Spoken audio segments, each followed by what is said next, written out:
நம்முடைய தேவனே எப்படிப்பட்டவராம்? நீடிய பொறுமை உள்ளவர். அதுதான் அவருடைய தன்மை, அதுதான் அவருடைய சுவாபம், அதுதான் அவருடைய குணாதிசயமாய் இருக்கிறது. தேவனுடைய குணாதிசயம் என்னவென்றால் அவர் நீடிய பொறுமை உள்ளவர். ஒரு பக்கம் நம்மை தேற்றுகிற தேவனாய் இருக்கிறார், சகல ஆறுதலும் தேவனாய் இருக்கிறது மாத்திரமல்ல, பொறுமை உள்ள தேவனாகவும் அவர் இருக்கிறாராம்.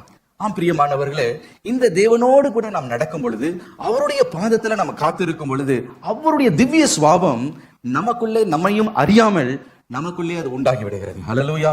அந்த நீடிய அந்த பொறுமையை நாமும் பெற்றுக் கொள்ளுகிறோம். எப்பொழுது? அவருடைய பாதத்துல காத்திருந்து அவரோடு நடக்கும் பொழுது, அவரோடு சஞ்சரிக்கும் பொழுது, அவரோடு பழகும் பொழுது, ஒவ்வொரு நாளும் அவரோடு கூட நடக்கும் பொழுது, அவருடைய திவ்ய சுவாபம் நமக்குள்ளே உட்புகுத்தப்படுகிறது, நமக்குள்ளே தானாக வந்து விடுகிறது. ஹல்லேலூயா. ஆங்கிலத்துல ஒரு பழமொழி ஒன்று உண்டு. Show me your friend and I will tell you who you are.